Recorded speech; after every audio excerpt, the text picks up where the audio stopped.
one of the lessons that I've learned from Mosab is that with Hamas and all of these radical Islamic players, there is no other choice but victory. There is no other choice than destroying them. And he makes this point again and again and again and again, whether it's the regime, the Iranian regime, or on all of its proxies. Recording. Since October 7th, Israel hasn't just been fighting Hamas or Hezbollah. It's been confronting a broader Iranian-backed system operating across multiple fronts. And now, as of today, we're in a moment that feels incredibly uncertain. There are ceasefire discussions, rising tensions, continued proxy activity, and growing pressure on Iran economically and militarily. So the question is, are we actually seeing de-escalation or just a pause before the next phase? Joining me today from Jerusalem is Dr. Dan Diker, president of the Jerusalem Center for Security and Foreign Affairs. Dan, welcome. Thank you so much, Daniel. What a pleasure to be with you. Let me start here. Right now, we're hearing ceasefire, but still seeing military buildup and proxy attacks. From your vantage point, is this real de-escalation or just a temporary pause before further escalation?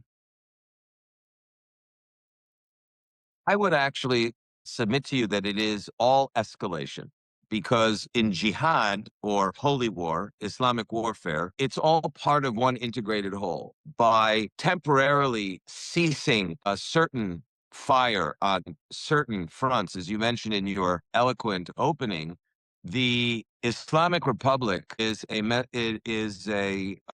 Islamic warfare machine. And as you mentioned, they fight on multiple fronts. So multiple fronts has several meanings to it. On the one hand, as those of us have called it since 2007, believe it or not, the Iranian regime Octopus.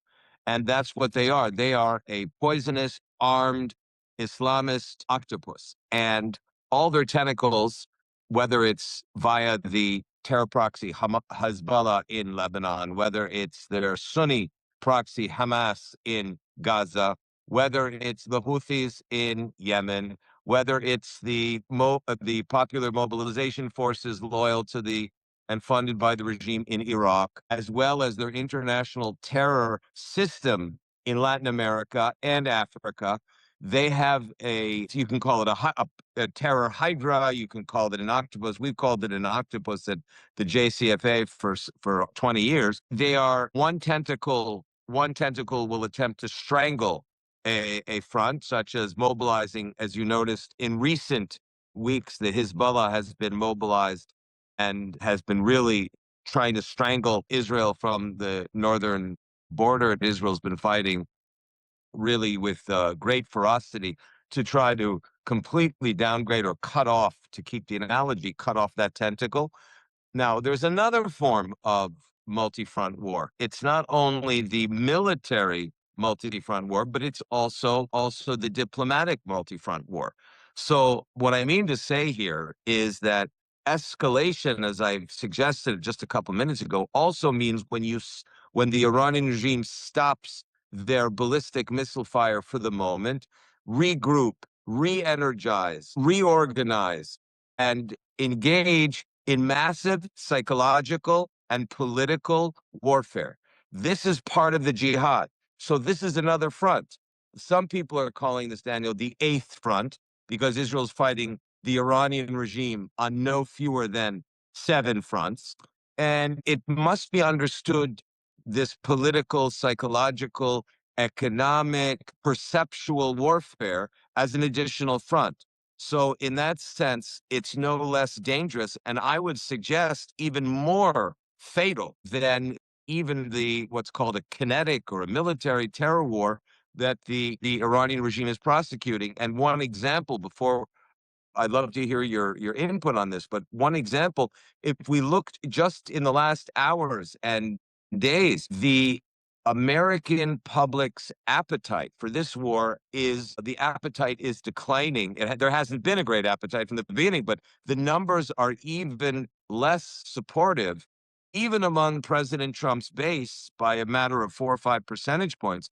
And overall, far fewer than 50% of the American people support this this war. And it is a war. It is I would even say, in the long term, it's a war of existence, but it's certainly a strategic war that's being prosecuted by the president and a threat that has been admitted by the last 4 presidents. So this is not something new for the American people, but the Iranian regime has been very, very skilled at reading the tea leaves and reading the polls in the on the American side, mobilizing oppositions, whether it's in Israel. You can hear some rumblings in Israel against the prime minister, lots of rumblings against the administration. Look at what's happening in Europe. Iran is behind a lot of this. And that's why I say this is the eighth front in an escalating war, even though it's known in the West as a ceasefire. Could you go into it for a second? Why is Iran obsessed with Israel? They're, according to the ideology, we know they're 12er Shiites. They have the Mahdi needs to come and all that stuff. Can you just get into that for a second for us? This is the key question that all too frequently has gone unanswered and unaddressed. The question you ask, and the question that we must ask a day in and day out, is why is the Iranian regime, the Islamic Republic, the IRGC, the Islamic Republic Guard Corps, so obsessed with eviscerating the one and only Jewish and democratic state? And the answer is, or an answer is, that since 1979, in the return of Grand Ayatollah Khomeini from Paris, Israel has been perceived as an extension of the United States. Not because they are Jews qua Jews. It's not a theological issue per se against Judaism as a civilizational faith community. What it is the perception or the misunderstanding of Israel as what they call the little Satan and the United States as the big Satan. So it's much easier for the regime to target the little Satan, which they see, and this is it's an ironic structure, because people think it's just another form of anti-Semitism. Well, it is on a collective sense, but their motivation to destroy Israel is not to destroy Judaism per se. They've had tens of thousands of Jews. There's still 10,000 Jews in Iran living relatively safely, as long as they condemn Israel publicly. But what this is, Daniel, is the regime saying that Israel is a reflection of what they call the arrogant powers, the West. Well, by the way, you talk about the arrogant powers, and the regime is mass murdering its own children. Well, they call it, little Israel, which, 40 Israels can fit in to the Iranian regime. The Iranian regime is twice the size of the state of Texas. And, Israel is the size of somewhere between Maryland and New Jersey. Okay. But they see us as a reflection of and a representative of the United States in the Middle East. And as long as we are here, they see this as a direct threat to their existence. And that's what's been driving them for 47 years. Now, if Iran fundamentally doesn't want a deal because of their theology, because of their ideology, so it seems like they're never going to let up. What is the end game of this conflict in your eyes? In the West, the question is, as you ask, new. So what's the end game? What's the day after? Because in Western culture, in which you and I have been raised, and I can tell you, I have been in the Middle East now for more than 36 years. And I arrived in the Middle East as a Western liberal Harvard graduate thinker, raised on the great values of American liberalism. And I come to learn over the last 3.5 decades that the Middle East, particularly the Arab Muslim majority Middle East, and of course, the Iranian regime included there, they're not Arabs, they're Persians. They work differently. They think differently. They don't think about the day after. They think about survival as a regime. They think about survival as a regime and the destruction of their enemies. So if we want to behave, think, consider, contemplate as good Middle Easterners as opposed to Americans, we would ask, I think, a different question. We would say, what is the prospect of victory over this repressive, oppressive enemy?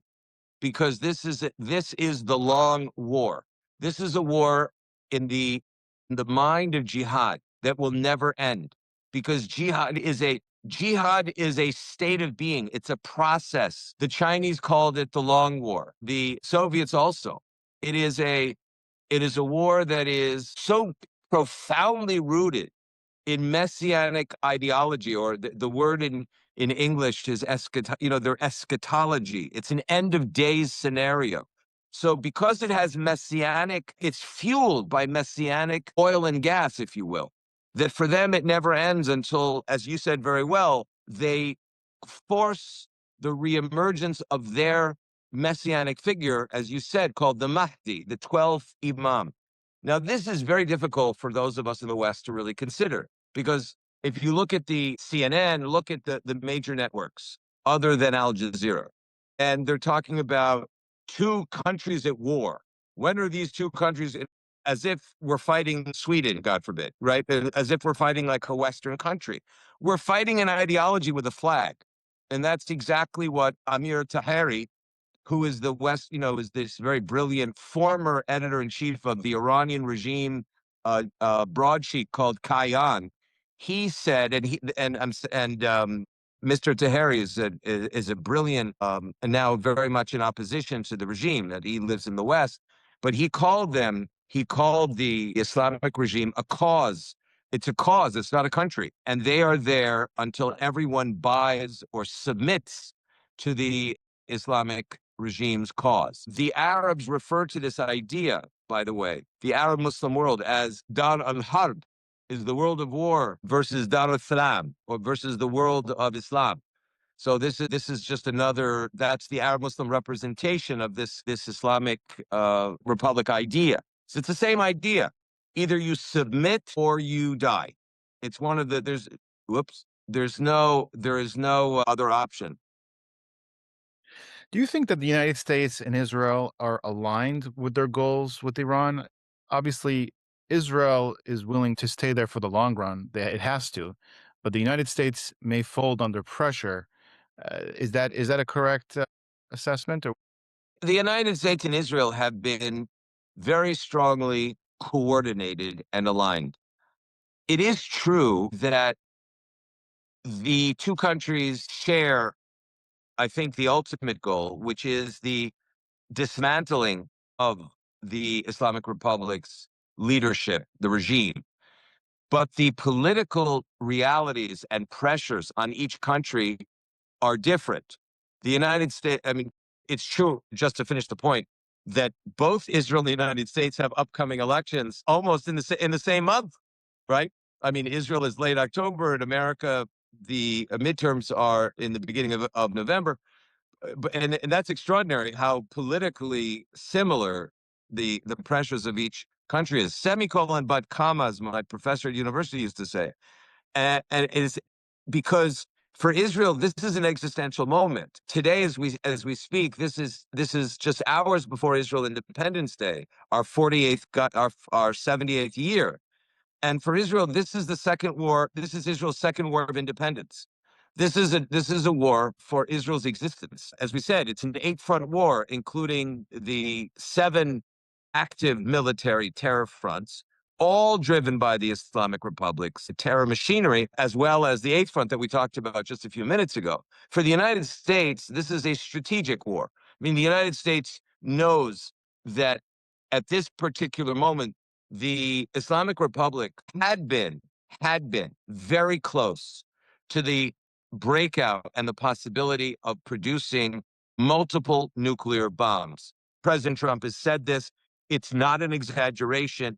Israeli intelligence has been following it very carefully.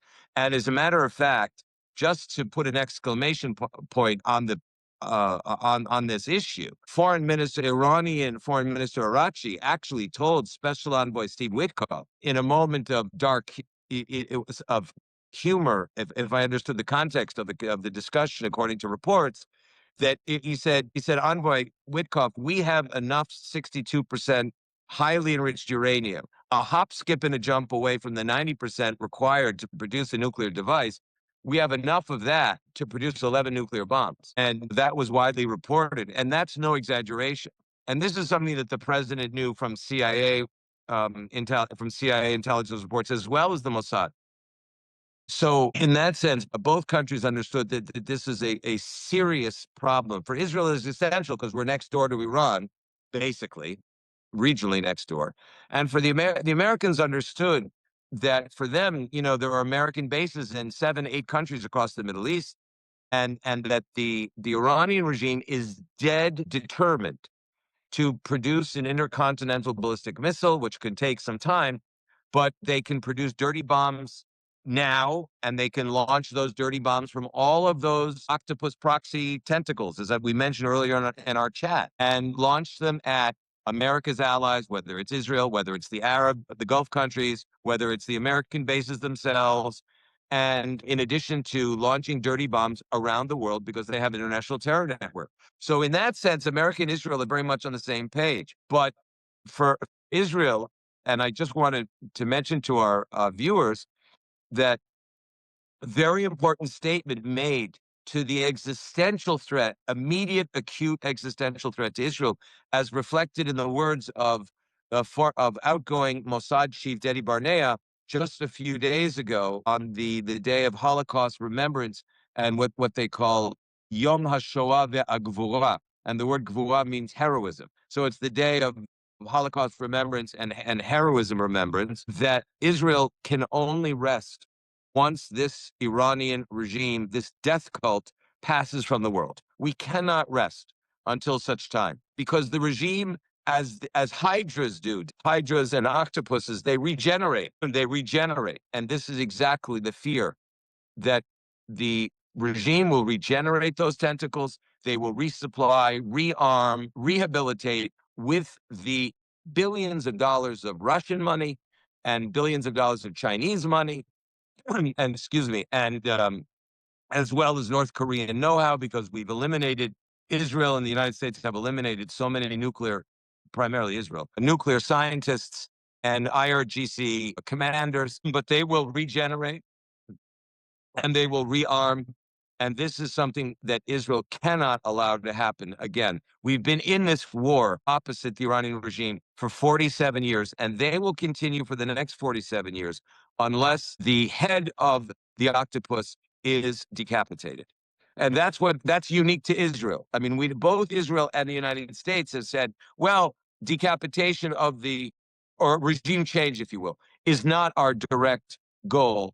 But the truth is, it is very much there for the Iranian people to do themselves. But Israel is determined to create the conditions that are driven by decapitation, so that, God willing, the opposition in Iran, and there really is I don't know if you would call it democratic per se, but an opposition that is pro-Western, that is friendly to the United States, that opposes this theocratic death cult called the IRGC. There are people there that would want a free Iran and have been prepared to sacrifice their lives for a free Iran. That's where Israel is. Israel is, the day after has to be the day after this regime is gone. For the United States, I think it would be enough to say the day after this regime has been economically decapitated and whose uranium enriched uranium has been brought out. That would be, I think, for President Trump and the American administration, a picture of victory. Why do you think it is that there are prominent journalists, people in the media, that constantly try to downplay the Islamic Republic of Iran, the threat that they pose to Israel and the U.S.? They treat it as a rational actor when its ideology may suggest otherwise. What do you think their motivation is for that? There are multiple motivations for that. Number one, the United States, which was, of course, founded on the idea of liberty and freedom from enforced religious coercions, such as from the former British Empire and the church, is largely unaware of the power of ideological warfare. You know, the First Amendment to the Constitution, the almost complete freedom to express oneself freely, even if it's ideologically abhorrent, is a good example of that. Europe, which hasn't been so terrific in this war, to put it mildly, they have incitement laws following the Second World War, and the use of incitement to genocide, which in so many European countries is illegal. It's not illegal in the United States. I mean, the freedom of expression and assembly is a holy and protected right of Americans. So what I'm saying here is that in the United States, the notion of a religiously fueled war of extinction towards one's enemy is just simply not in the American discourse. That's number one. Number two, what I call the cell phone effect, or the iPhone war, has played a major role in creating perceptions that don't reflect reality. So if the perception is, for example, whether it's Gaza, I mean, you see all of this, the destruction that Gaza that has been wrought on Gaza, and it has been the fault of the Hamas. I mean, the Hamas also, as an Islamist regime, are prepared to sacrifice its own children for the sake of shahada, of martyrdom, in service of killing its Israeli neighbor. But it's prepared to sacrifice its own children, cause the destruction of its own, it's not a country, but its own territory called Gaza, as an example of the answer to the question, in the service of jihad. And their best friend is the Western media. Their best friend is a media that favors the weak over the strong, and then that favors the perception that pictures create, pictures worth 1,000 words. And in this case, it's worth pictures worth 1,000 fake words, or fake news, because it's not the perception of destruction that in this particular case is ended up causing, accusing Israel of genocide, which is about as absurd as Wonder Bread. They used to say Wonder Bread builds bodies in 12 ways, while it encourages diabetes. It's the same thing here. This is, people forget, what did Dresden, Germany look like when the British American Allied forces were hunting down the Nazis? It's simply an iPhone perception war that always favors the perception of the weak over the strong. It doesn't matter if the weak are genocidal enemies like the Hamas. Look at October 7th. October 7th was a genocide against Israel and 20 other countries, by the way, over southern Israel. And what the Iranians have done, the Iranian regime, have declared their genocidal intent. Clearly, the world without Israel, the world without Zionism, that they have repeatedly stated their intention of eviscerating the Jewish state. Well, that is collective genocide. On the other hand, when Israel wrought tremendous destruction in defense of its own survival, people use the same language. So there's a weaponization and a cheapening of language. People use, and the press picks this up. I mean, the media basically reflects the discourse and sometimes creates the discourse that is leading in a lot of this war. So you hear this ridiculous language towards Israel in the West, like, everyone knows Israel's dealing in genocide. Well, really? It doesn't fit the beginning of the first definition of genocide. I just had this conversation in this room over Shabbat with Professor Erwin Cutler, one of the former Minister of Legal Affairs, Justice Minister of Canada, who is known as, one of the great minds of international law. And he just said, it is so absurd to hear the accusations against Israel genocide. But then again, the international media is the foghorn. And, uh, a purveyor and they simply echo and drive these narratives based on perception and the misuse of language. And that's the world we live in. Social networks, it's everything is how it looks, not what it is. And this is the media. Speaking of October 7th, I wanted to ask you, do you think that Israel has shifted from trying to manage threats, meaning being on the defensive, to recognizing that they may need to be decisively eliminated? taking proactive approach? Yes, I mean, let me take your question and put it into a framework called Israel's national security concept. Before October 7th, Israel's national security concept was based on four legs or four pillars. In Israel, they say four legs, right? But they mean four pillars. And pillar number one is something called early warning, which is all based on your intelligence. How do you read your enemy? Uh, the second one is deterrence. The third one is decisive victory, and the fourth one is defense. Now, since what October 7th, invasion, mass murder, rape, torture, and kidnapping taught Israel, that we're missing a pillar. And that pillar, as you suggested in your question, is called prevention. And that the fifth pillar of prevention means if I see that you, my enemy, reflect an intention of moving towards an attack, even before early warning, it comes before early warning, I'm going to bomb you to hell. And this is what we're seeing. We're seeing this Israeli preventative aggressive stance. We're seeing it in Lebanon. We're seeing it.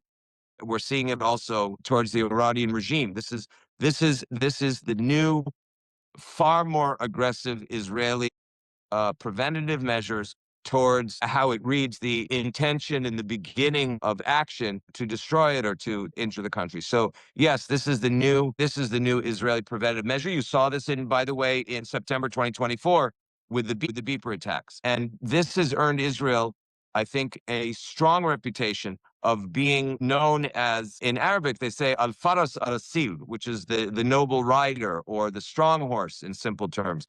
The great American analyst Lee Smith from Washington, and for many years, a key figure in a key figure in the Washington discourse, wrote a book called The Strong Horse, and it's a very, very important book that really reflects exactly how the Middle East sees itself and how they see, and now how it reflects on Israel, because Israel and the United States are really seen in the Middle East as the strong horse. And particularly to your question, I think this characterizes Israel, because Israel understands that this is do or die. This is existential. Israel will have to play and fight the long war. I talked about in our discussion, it's not, Israel doesn't say, okay, so what's going to happen? Some people say, but what's going to happen tomorrow is less important than winning the war today. And winning the war means preventing attacks and taking proactive, massive measures against these enemies, because they're in it to win it, as it said in the United States, meaning our enemies. And Israel's now in it. That's why, to win it. That's why Prime Minister Netanyahu said since the 8th of October, meaning the day after the massacres in 2023, that this is going to be a war of what he calls total victory.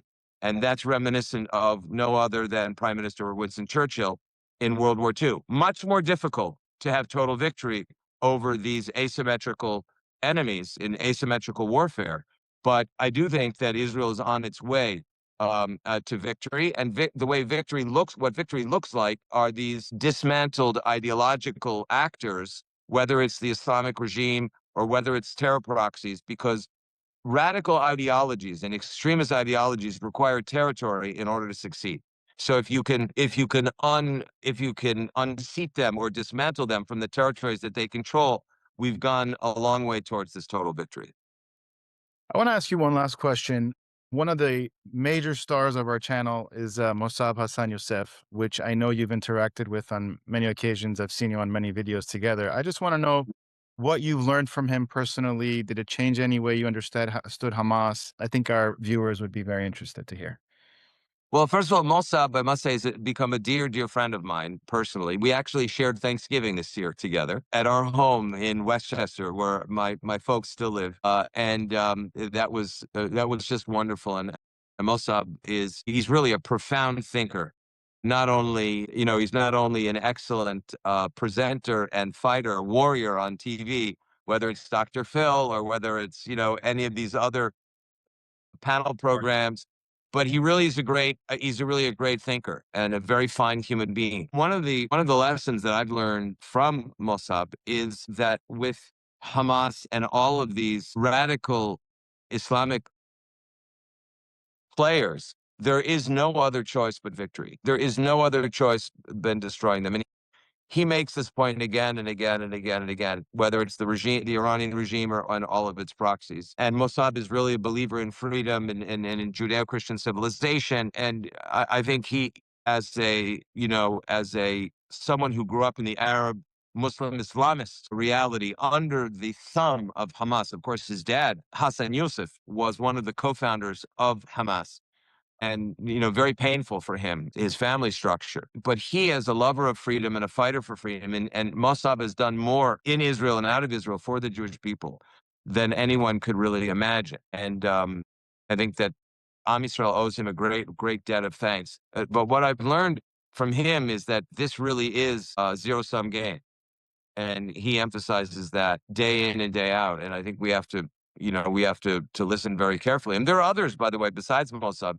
At the JCFA, we have engaged and created a team of Middle Easterners, which sort of differentiates us from everyone else.